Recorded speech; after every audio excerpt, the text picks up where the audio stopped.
நம்ம வீட்ல இருந்துகிட்டே தினம் மினிமம் ரூ. 100 ஆரம்பிச்சு நம்மளால தங்கம் சேமிக்க முடியும்னா அந்த வாய்ப்பை நாம ஏன் நழுவ விடணும்? ஆமா ஃப்ரெண்ட்ஸ், 50+ ஷோரூம்ஸ் இருக்கக்கூடிய நம்ம தங்கமயில் ஜுவல்லரியில ரீசெண்டா அவங்களுடைய டிஜி கோல்ட் ஆப்பை ரீலான்ச் பண்ணியிருக்காங்க. அந்த ஆப் மூலமா நம்ம எந்த ஊர்ல இருந்தாலும் ஜஸ்ட் ஆன்லைன் மூலமாவே டெய்லி மினிமம் ரூ. 100 இன்வெஸ்ட் பண்றதுனால நம்மளால ஈஸியா கோல்ட் சேமிக்கலாம்.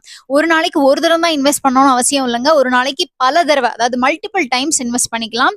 அதுவும் உங்களுக்கு மினிமம் ரூ. 100 ஸ்டார்ட் பண்ணி எவ்வளவு ரூபாய் வேணா நம்ம ஆட் பண்ணிக்க முடியும். நம்மளுடைய ஒவ்வொரு இன்வெஸ்ட்மெண்ட்டுக்கும் அப் டு 5% இன்ஸ்டன்டா பெனிஃபிட் கொடுக்குறாங்க. அந்த ஸ்கிரீன் ரெக்கார்டிங்கை நீங்க பார்த்திருப்பீங்க. ஸோ இந்த மாதிரி டெய்லி சிறுக சிறுக சேமிச்சு நீங்களும் தங்கம் வாங்கணும்ன்ற ஐடியால இருக்கீங்கன்னா ஒரு டார்கெட்டை ஃபிக்ஸ் பண்ணிட்டு மினிமம் ₹125 டெய்லி இன்வெஸ்ட் பண்றது மூலமா 11 months கழிச்சு ஒரு சவரன் தங்கம் நம்ம பர்ச்சேஸ் பண்ண முடியும். அதுக்கு நீங்க செய்ய வேண்டியதெல்லாம் உங்க மொபைல் போன்ல இருக்கக்கூடிய பிளே ஸ்டோர்ல இருந்து தங்கமயில் ஆப்பை டவுன்லோட் பண்ணி ஜாயின் பண்ணிக்கோங்க. 11 months ஸ்கீம் முடிஞ்சதும் வீட்டு பக்கத்துல இருக்கிற ஷோரூம்லயோ இல்லனா இவங்களுடைய வெப்சைட் மூலமாவோ ஜுவல்லரிஸை நீங்க பர்ச்சேஸ் பண்ணிக்கலாம்.